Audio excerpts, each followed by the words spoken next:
right, well, welcome everybody. It's 12 o'clock where I am, so we'll go ahead and we'll get started. Welcome to the spring term one. Hopefully everybody had a great holiday season and we're getting settled back in as we get into the swing of things in this term. This is the first FDI session that we're having for the spring term. And as we were kind of thinking about things that we want to do for this semester, obviously AI, it's something that's on our mind and something that we talked a lot about last semester, but kind of kicking us off here in the spring. What can we do to maybe kind of lighten the load a little bit and kind of look forward and kind of celebrate some of the things that we're doing here at ACU and what better place to start than, of course, being biased but with sport leadership and learning. So very excited to bring you some updates on what we're doing here for the Center for Sports Leadership and Learning. So I'm hosting this session today. We got a special guest. Before we get to him, I'm going to share my screen and tell you a little bit about what's coming up this semester here in FDI.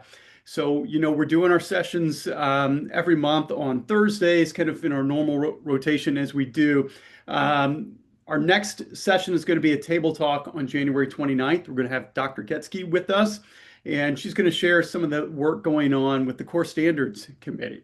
How can us as faculty, how can we submit requests to change things like standards, the history behind our standards, all those different types of things. So hopefully you'll join us on January 29th at 11 a.m. Central.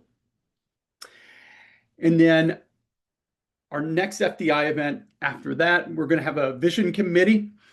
This is something that's been called by the provost cabinet, and they want a faculty-driven vision to kind of navigate all the things that are changing here in higher ed. And as you can appreciate, all these things are changing here pretty quickly, especially how AI is kind of driving a lot of those changes. So they're inviting us to a special session on Thursday, March 12th at 11 a.m. Central for a special presentation where the committee, they're going to unveil what they've been working on, their findings and their strategic recommendations.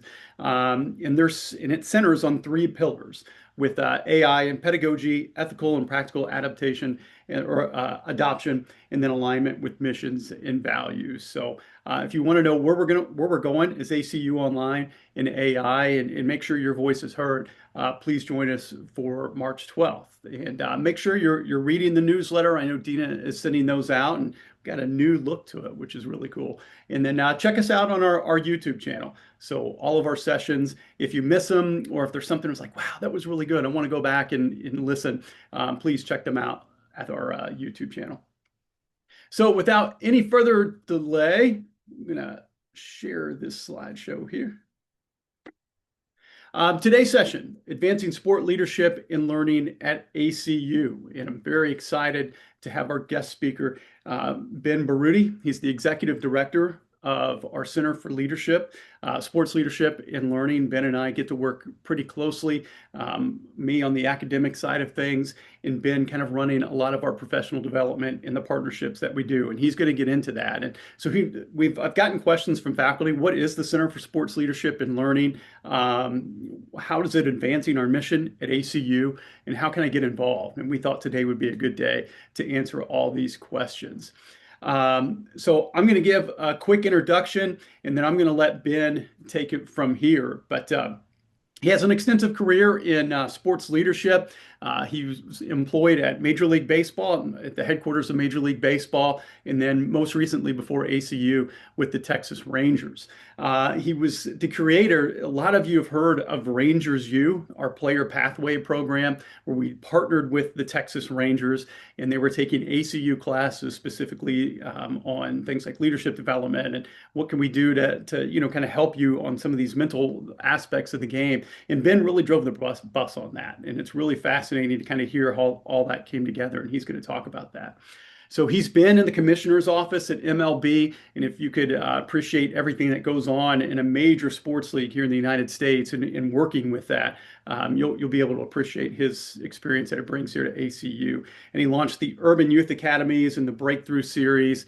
We're going to have an opportunity to hear from one of our former students now at ACU, who's kind of picked up the baton where Ben left off, but just really, really remarkable programs that have helped continue to drive baseball and youth involvement across the country. And he's currently pursuing a master's in mental health counseling to further integrate wellness into leadership. So, Ben, if you would come on up, and then when you want me to just cycle through the slides, just let me know. Go next slide. Awesome. Appreciate it, Brandon. Thank you for the invite here today, and appreciate everyone making the time to join today and learn more about the work that we're doing through sport. Obviously, Brandon leading the charge on the academic program, and like he said, he and I work closely together on a lot of things, a lot of crossover. Center for Sport Leadership and Learning, kind of what is it? Well, I think the goal is we're just getting started. We launched about 9 months ago, but as I'll share a little bit today, this has been several years in the making, and want this to be a university oriented initiative, and something that it's all the different areas of the university can help, but also benefit from the work that we're doing in and through sport leadership. As Brandon mentioned, most of my career has been spent on the baseball side.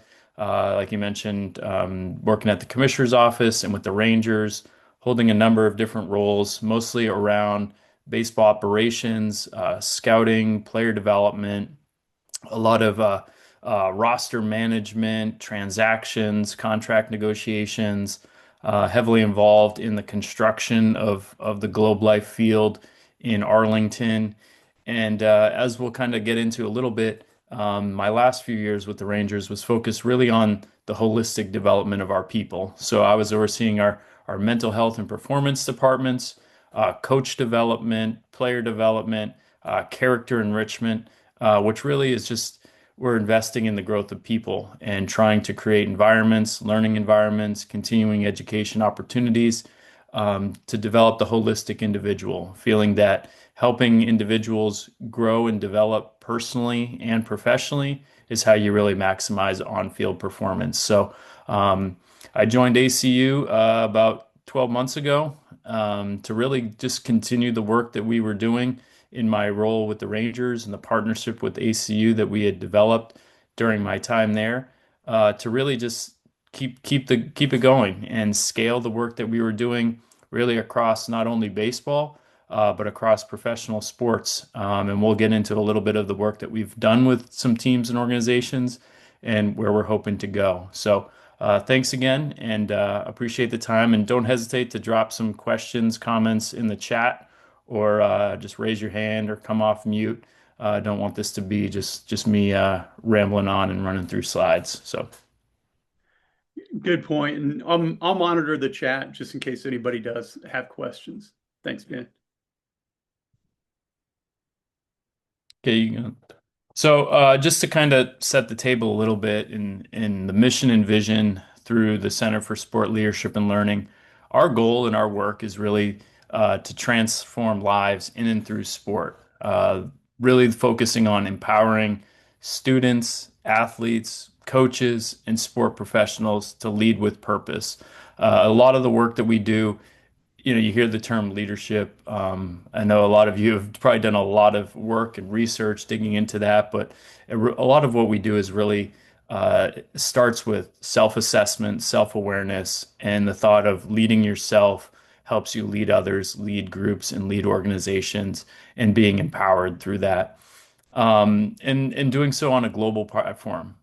We are quickly emerging as the premier domestic and international platform for learning development and research. We're focused on equipping those individuals to lead with courage, clarity, and conviction, both on and off the field. Feel like a lot of the work that we do is focused around identity, especially in the sports world. Folks can get so focused on, I'm an athlete, I'm a coach, but we really want to help diversify their self-reflection and perspective on that of I can be a learner, I can be a student, I can be much more than just an athlete, if you will. Okay, Brandon. Okay, so to kind of focus on the work that we're doing and where we want to go, I think it's important to contextualize and give a little bit of the background, the timeline of how did we get here.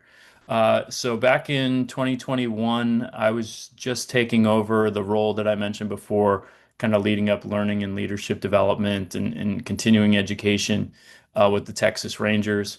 And around that time is Steven Johnson, the CEO of ACU Dallas, started to have these conversations with the Texas Rangers on the business side. But Steven, being that creative visionary individual that he is, he said, I want this to be much more than writing a check for some outfield signage or some radio spots.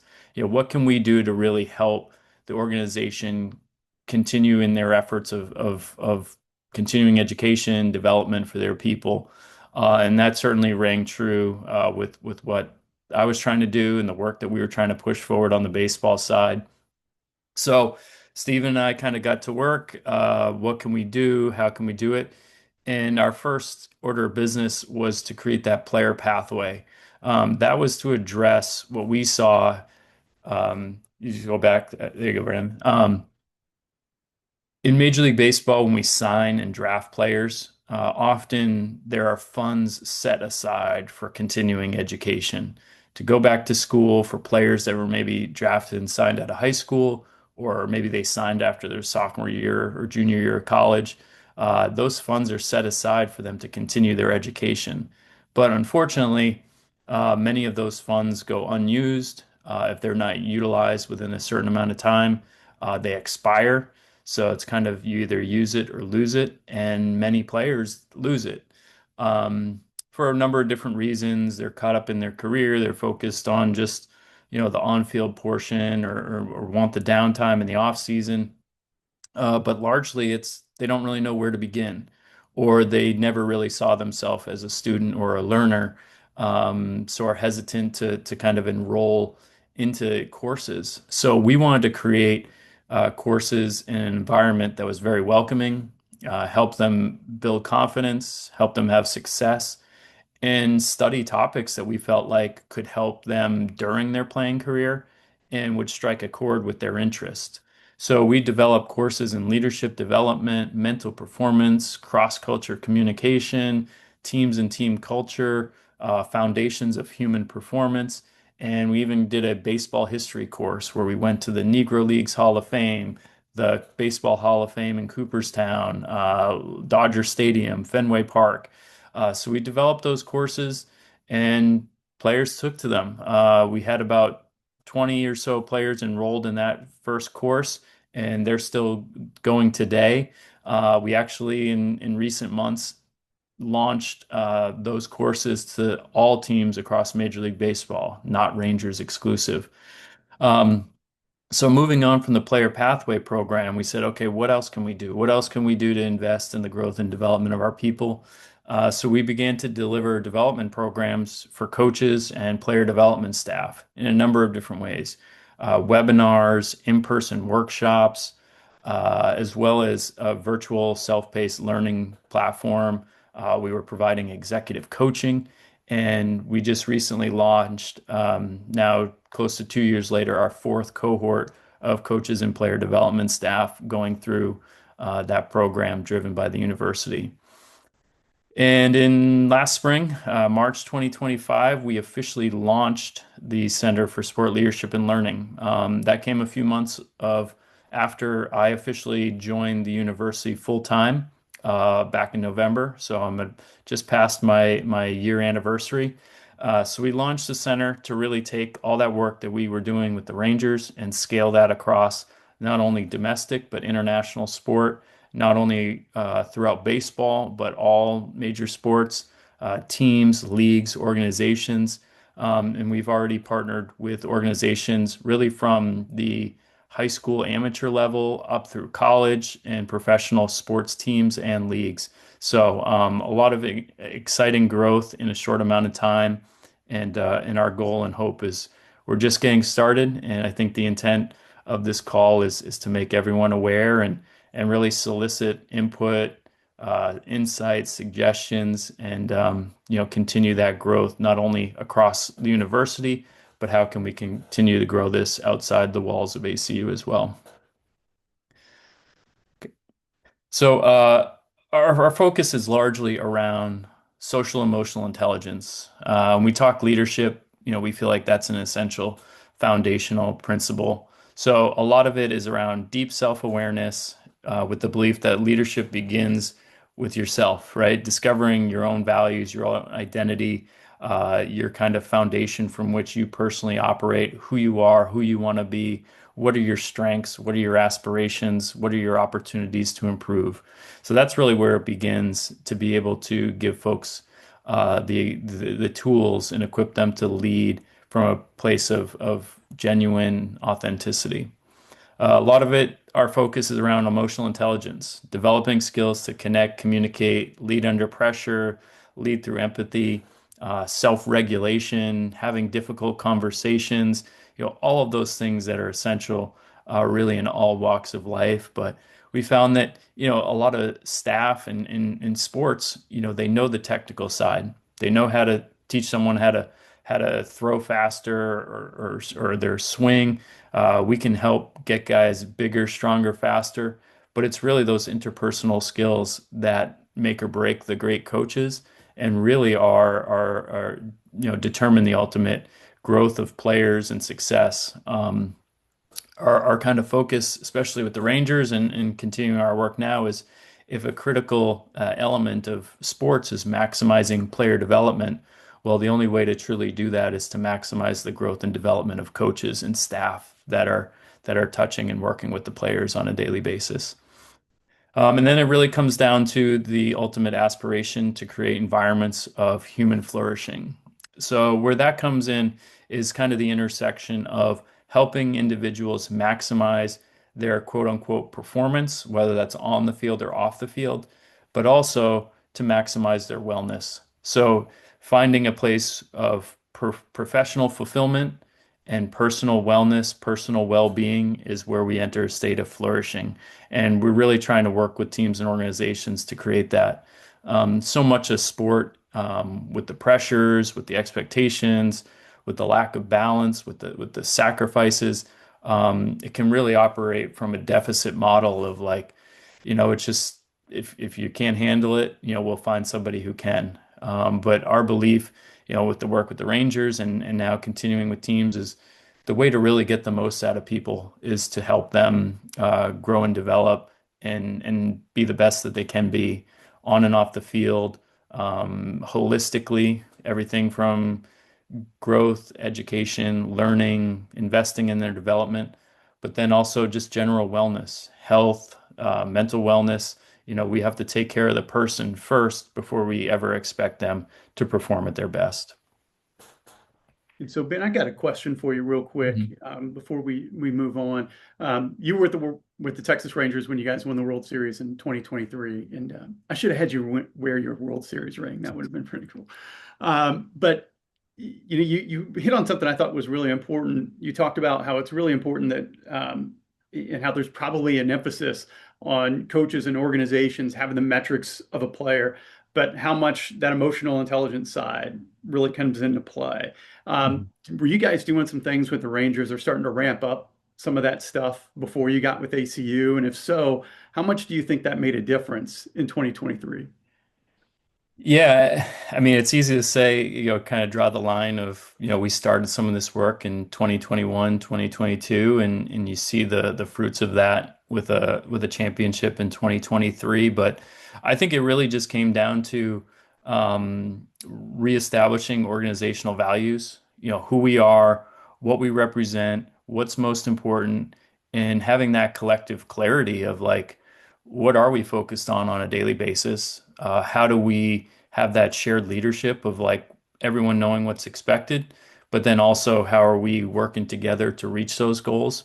A lot of what we focused on was around being values based and purpose driven. So having that foundation of like who you are, who you want to be, what are we working towards, what's most important, what do we want to represent on a daily basis, will help us lead to where we want to go. So if we can live out those values on a daily basis, it's going to be show up in ways that we're aspiring to be. And for football fans or folks, great book, Bill Walsh, The Score Will Take Care of Itself. So if you do all those little things, on a daily basis, the attention to detail, taking care of your people, developing them, working together, effective communication, navigating conflict, at the end of the day, it will show up on the scoreboard. And I think that was a big focus of those years leading up to it.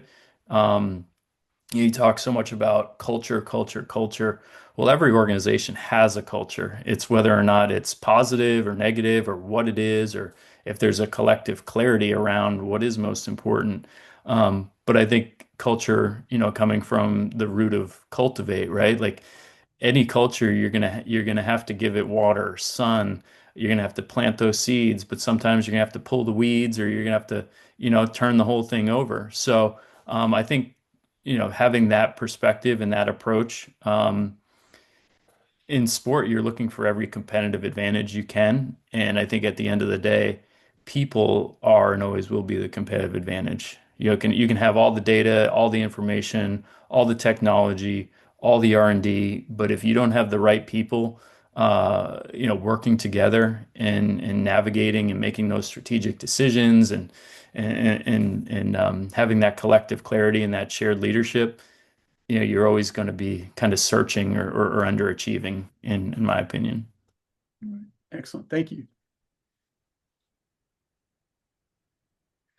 So, Brandon will touch a little bit on kind of the academic side, but a lot of the work that we're doing sort of outside the ACU walls are with teams and organizations are workshops, in-person interactive sessions, deep engagement, skill building. We work a lot with Brenda McAdoo and the EPA team, a lot of crossover there when we're providing a lot of professional development for these organizations. Um, we're delivering that in-person webinars, but then also a hybrid learning format. For example, the Texas Rangers coaches now are going through 8 modules of self-paced learning, again, largely around social emotional intelligence and effective communication, bringing in articles, videos, and foundational, academic research of what truly, is social emotional intelligence and how do we work to develop skills and to deliver on it. Um, some of the work we're doing with organizations is also around strategic advising, kind of building those long-term consulting relationships. I'll touch a little bit more on a few of those, but probably the one to highlight is our work with the Houston Texans over the last year, where we largely integrated into their football operations group. We helped them create a strategic vision to create a mental health and wellness and performance department. Everything from and identifying, how we integrate this, how we build it, what are the goals, what are the objectives, how we measure success around this, why do we do this, to identifying potential candidates, interviewing, hiring, onboarding, and then over the last year, integrating and supporting that staff. So yeah, for any of those football fans, I encourage you to be rooting on the Texans this weekend. And that's coming from someone who grew up in New England, and my family's had season tickets for the last 30 years. But we gotta support the partners here. So, and lastly, the one-on-one executive coaching has been hugely successful. That's really one area that the feedback we're getting is it's been the most impactful. So, for example, the teams that we're working with, we're providing those online virtual learning, we're providing those workshops, webinars, but we're really seeing a huge amount of that growth on an individual and group level coming through that executive coaching, where folks can ask questions, they can process the learning and information, and it can all be personalized and contextualized to their own role, responsibility, um, the challenges that they face, the goals that they're working towards. That's been hugely, hugely successful with the groups that we're working with. So kind of providing those macro level resources, integrating into organizations, providing a roadmap of how to invest and develop in your people, but also the personalized touch of contextualizing it for each individual with the groups that we work with. Yeah, and I think it's fascinating. I mean, I'll go ahead and toot ACU's horn. Not that we're necessarily the driver of all success, but Texans are up 2-5, and you talked about some of the strategic advising and some of the things that you're doing with them, especially kind of going back to what you were talking about with culture, with the Rangers. And it's so easy to kind of get down at those times, and for teams to get down and players to get down, but understanding there's still kind of a long season. So. Um, you can't touch on everything that a team's going to go throughout a season. But when you were going down and talking with the Texans now, they just win their wild card round or divisional round, wherever we're at right now, and stay in the course. What were some of those conversations like? Like if you can kind of take us into the locker room or behind the scenes a little bit, without having to take an hour, like just Mhm. kind of a snippet of what that looks like. Yeah, I think largely, so we help them create the mental health and performance department, but then we also help them enrich kind of their personal development department as well. So, I think it all comes back to investing in the individuals. And you're really only going to see the best of people and the best in those moments of high pressure, high competition. Professional sports is so difficult and the margins are so small and it's really always a game of inches.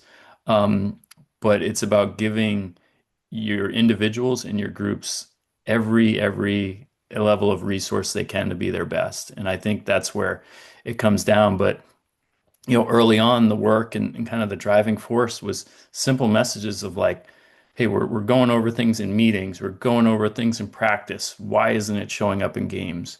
What's the disconnect?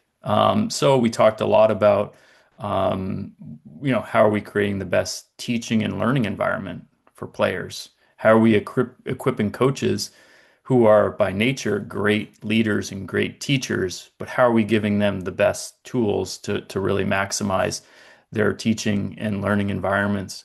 Um, it also came up in giving these guys the tools in those high pressure situations. A lot around mental performance is about understanding why you have success. It's because you're prepared, you're confident. So how do we help them prepare for those moments? How do we help them practice the skills that are going to be essential in the biggest moments? We talk about you can train your mind, your body, and your craft. Well, in sports in general, we do a lot of training of the body. We do a lot of training of the craft. Often, the other piece gets pushed to the side, or it's on the individuals to do it on themselves. So, how do we elevate, the capacity and the stamina to develop the mind as well? The other piece of it is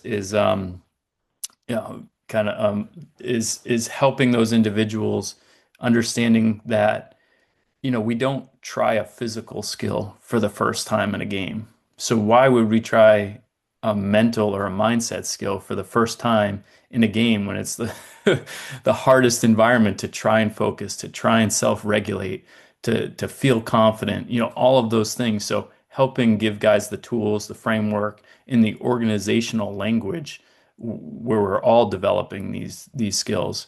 And then lastly, I think a big part of it was the culture piece and the value piece. So the Texans' mantra is swarm, which if you've watched them play and you've watched their defense play, their mindset is everyone as a team, we're swarming to the ball. We suffocate the opponent. We attack as a group, but it really stands for special work ethic and relentless mindset. So giving yourself every edge, giving yourself every opportunity. Special work ethic isn't just on the practice field. It's how do you sleep? How do you recover? Nutrition, meetings, mindset, all of those things. So special work ethic and relentless mindset. And I think when they did not get off to a great start, it's easy to kind of throw things out the window or have some of those fabrics crumble. we do a lot of talk around crisis in organizations, and crisis is not only the outcome, it's the underlying issues that might reside within an organization. Um, but to that credit of that culture, and I give a lot of credit to their head coach, who is an extremely positive, energetic individual. He did not waver. He did not, abort the plan. He stayed the course. He reinforced those values, and you saw it. They've ripped off 10 in a row to this point. And I think there was only three teams in history that started, 0-3, 0-4, and made the playoffs.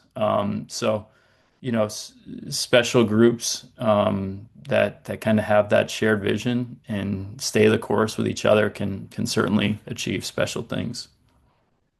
Yeah, thanks, Ben. And I see so many parallels to transformational leadership and everything that you're talking about, and really kind of worrying about the individual and the person and what can we do to make you better, and that's going to make the team better. And some of this stuff might come as a shock to people who kind of might watch sports casually, where it seems like such a transactional environment. And you think about old great coaches, people like Ben Baroody come to your mind, where it's like, if he asks you to sit, you don't ask for a chair, right? You're just doing what you're told.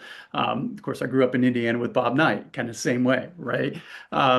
But I think we're kind of in a different generation with different players and just different styles of leadership where we can get better results out of people by kind of caring about those people. But still, the culture is the culture. And like you said, sometimes we have to prune out those weeds. But if you buy in and kind of from an umbrella over the organization, this is what's going to be best for the organization. If you buy in, it's going to go well. If not, we're going to have to kind of look at something else. But just kind of a real fascinating way to kind of look at teams now, maybe compared to, decades before and coaches before. Yeah.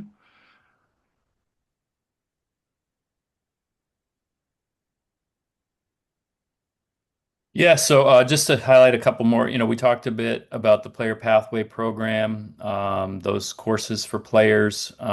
We've actually adjusted a number of them to be both applicable for professional development and academic credit, seeing that some players early on were struggling a little bit, struggling with papers, exams. So creating a format where we can provide professional development if they opt into that, but also credit by exam so they can still get that college credit if they so choose. Um, One of the huge differentiators, and I think we're extremely rare in this, is the Spanish language virtual learning. So all of these courses are fully bilingual, fully virtual, which is a rare offering in the university space to be able to provide these courses in Spanish. A huge opportunity. And then one of the really exciting programs that we launched this fall was with the university. Zach Laster, athletic director, we launched this pretty similar to the Rangers coach development, but ACU Wildcat leadership development. So all 120 or so members of the athletic department staff are enrolled in this program, and they're kind of actively going through these leadership development modules and courses and content. That's supplemented by the executive coaching that they're also receiving. And then one component that we added into this was the work of Dr. Chris Cobbler to include vocational formation within this as well, and helping each individual's spiritual journey lead into their style of leadership as well. Hey, Ben, one question we had that came in. How do you measure buy-in? We were talking about culture, and I think it was something I said, but I'll ask you, thinking about this is our organization, this is what we want culture to be. If it's going to be successful, we actually need players to buy into it and to become part of it. So how would you measure that? Yeah, I think it's obviously something that's difficult to measure. Mhm. But I think, the way I view culture is the values that you stand for and the behaviors that either reinforce or don't. So if you say this is what we're about, are the behaviors of individuals in the organization reflective of those, or are they contradictory to them. So are you living out the values that you say you are? Some people say, culture is not what you say, it's what you do. It's not it's felt, all of those different things. But I think buy-in comes down to collective clarity and that shared leadership piece of when we're in the most challenging times, how do we not navigate conflict? How do we communicate? How do we deal with issues? Um, Winning's easy. Everybody's happy. Everyone's bought in when you're winning. But when things aren't going well, you know, do behaviors change? Do folks go into self-preservation mode? Does everyone start questioning things?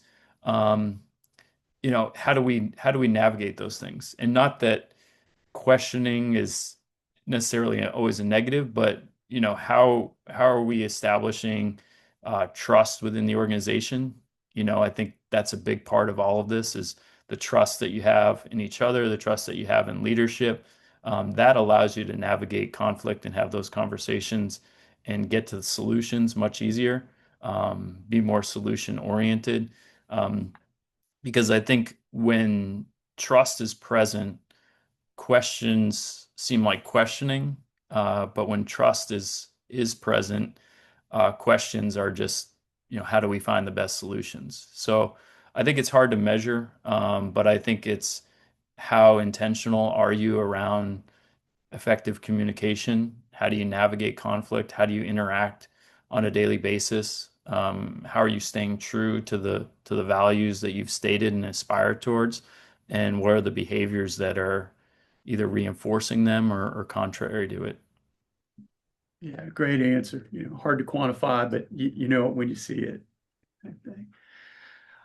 So I'm just going to have a couple slides on our academic programs. Ben did an excellent job talking about some of the professional development that we're doing with outside organizations. I'll just take a couple minutes to talk about how on the academic side, we play into the Center for Sport Leadership and Learning. And obviously we've got two academic programs that kind of that works into this. And part of the professional development that Ben and his team is doing with EPA is that we hope that some of these players, maybe those 20 that are in Rangers U, want to continue going and want to take some of these classes for credit.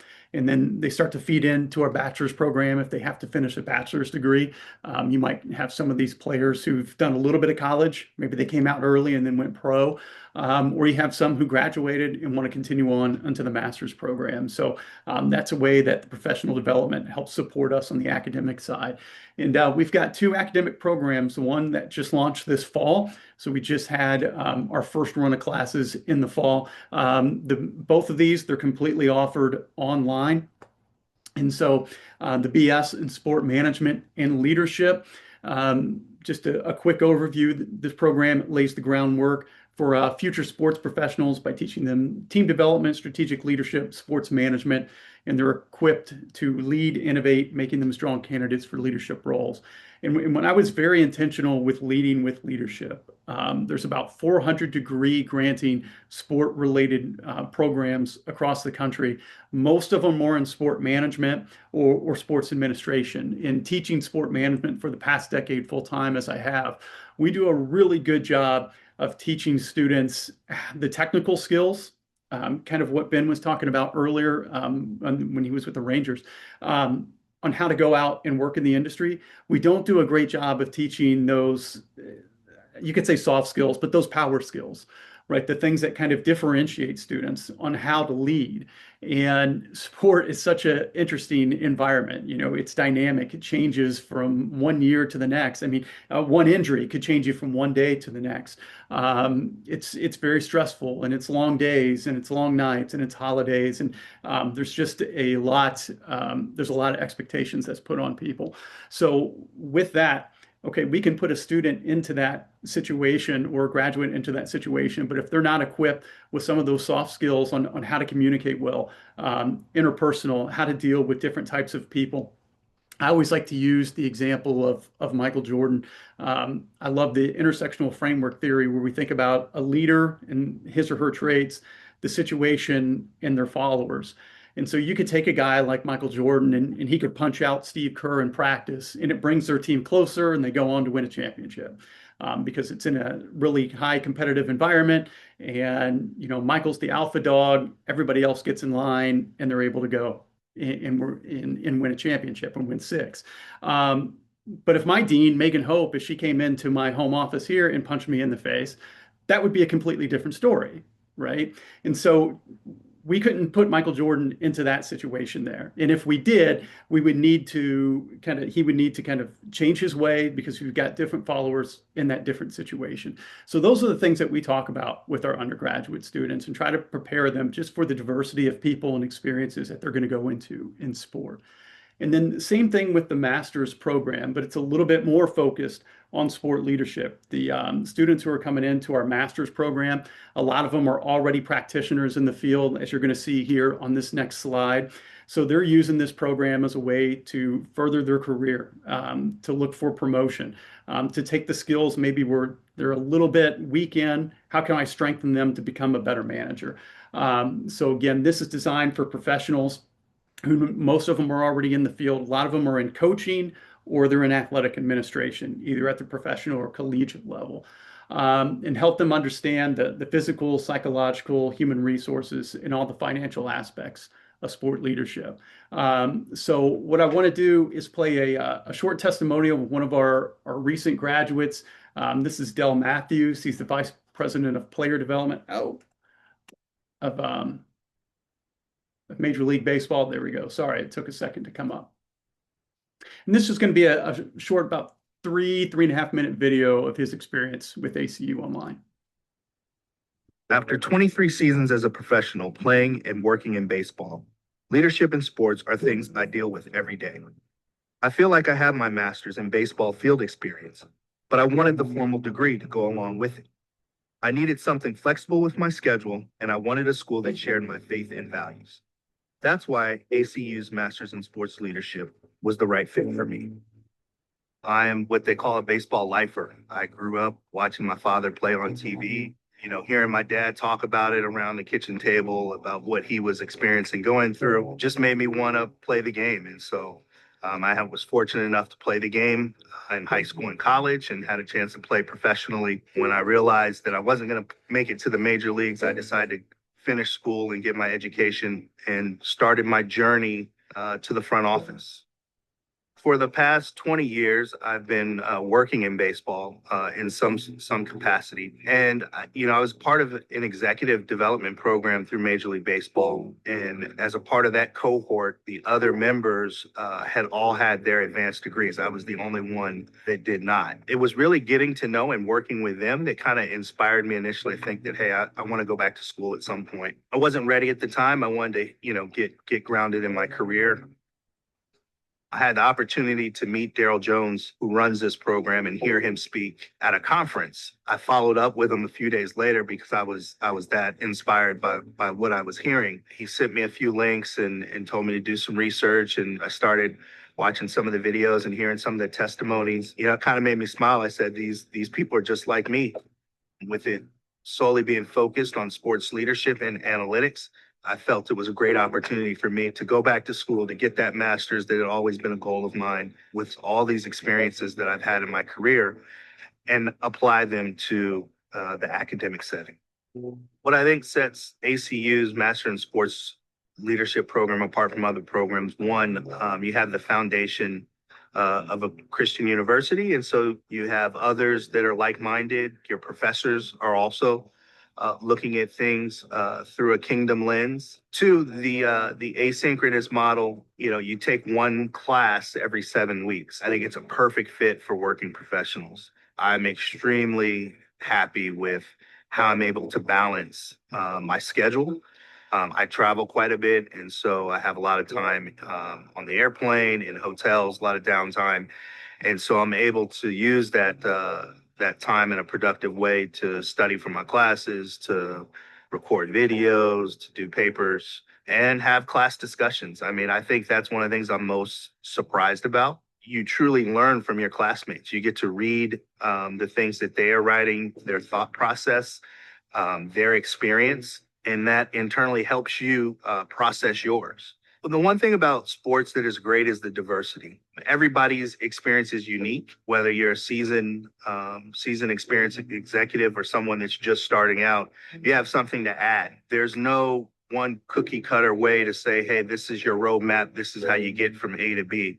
The journey is what makes you who you are and those experiences that you have along the way so that when you do become seasoned, one, you're ready for it, but two, you have something to give back, something to encourage, and something to inspire others.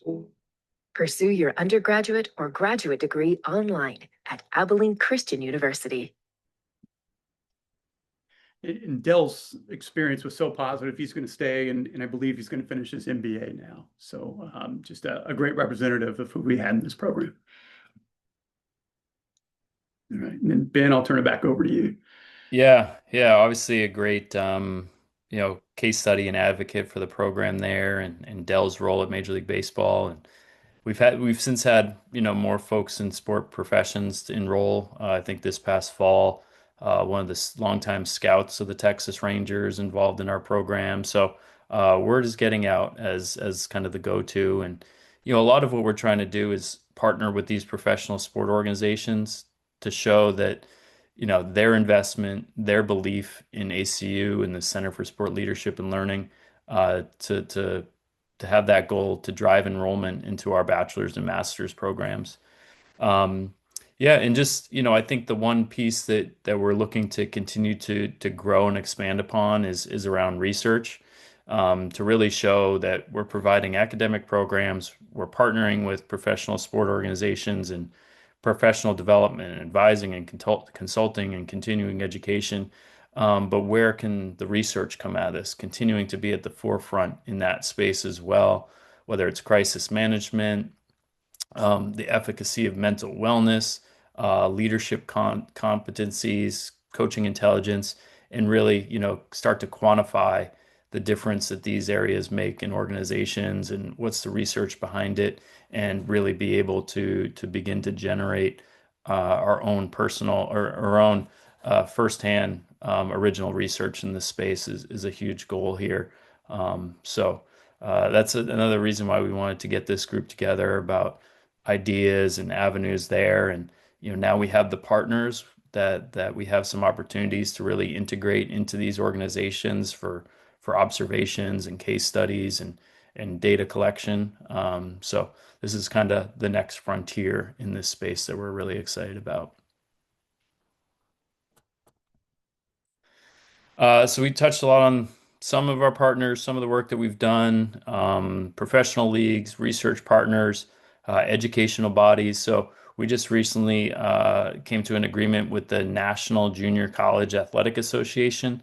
The goal there is to really help get the word out for junior college athletes looking to transfer into a full undergrad degree or continuing education, but also for coaches and those organizations, those colleges under the JC umbrella and their respective athletic departments. So really excited about that. We'll be at their national conference this spring to really get the ball rolling. We'll have a presence at all their championship tournaments across the board, across all sports. And just lastly, the SABRE one you see there, Society for American Baseball Research. If anyone's familiar with Bill James, Moneyball, those terms, that was all kind of originated by SABRE, who's always kind of been at the forefront around research, data, information in baseball. So our agreement with SABRE is kind of multifaceted. Initially, we're integrating a SABRE certification and utilizing a lot of the SABRE content into our sports analytics class. But now the next wave of that is the potential to develop those courses and potentially audit SABRE courses, provide education opportunities to the baseball industry through SABRE. So that's another one that's continuing to evolve and grow. Yeah, and all of our undergraduates will take sport analytics in their undergrad, and they're all going to come out of that class with a certification from SABRE, which is really cool. So here's just kind of a snapshot of some of the groups that we've already worked with to date, just over the last 12 months. Major League Baseball on the education programs, support of Major League Players Association on that. We were at the All-Star game in Arlington to really provide development opportunities for the college All-Star game.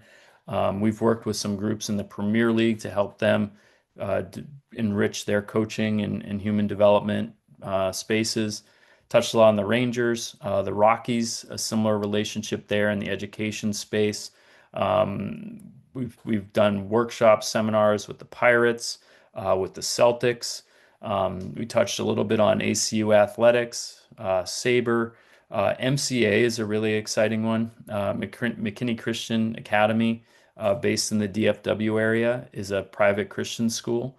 So we took the player pathway courses that we developed, and now we are offering them as dual credit opportunities to their high school students, which has been really exciting around the same kind of sport-oriented courses, but now in that high school space, providing dual credit, and hopefully, again, creating pathways to ACU admissions. Our next phase that we're getting rolling on now is to create similar leadership academy environment for their athletic department and amateur coaches.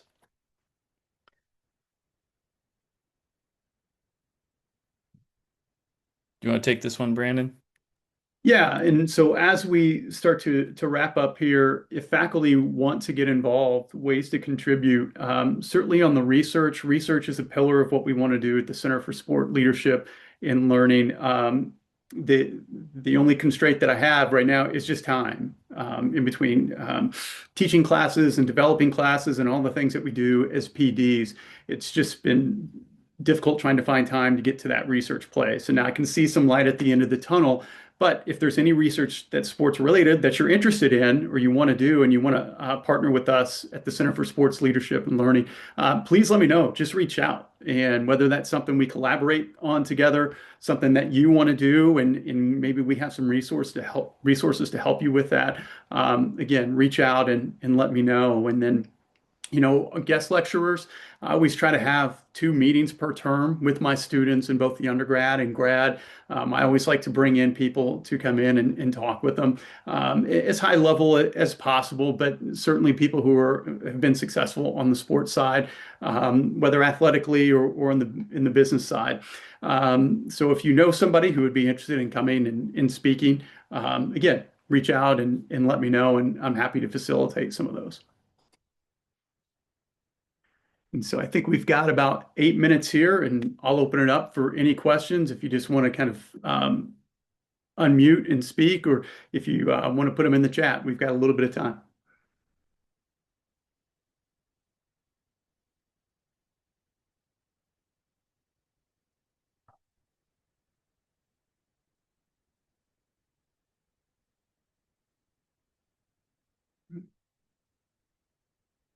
All right, hearing none. And I know it's a little intimidating. We're with a World Series champion, but Ben is a fantastic guy, so he doesn't bite. But hearing none, I'll go ahead and I'll ramp it up. But again, I just want to thank Ben for all his help and everything he's doing. It's really been just a great boom for us on the academic side. And if you want to get involved or help anyway, email me and we'll try to find a place to plug you in. So Ben, thank you so much, and thank you everybody for hopping on today. Thank you, Brandon. Thank you, everybody, for joining. Appreciate it. All right. Have a great day, everybody.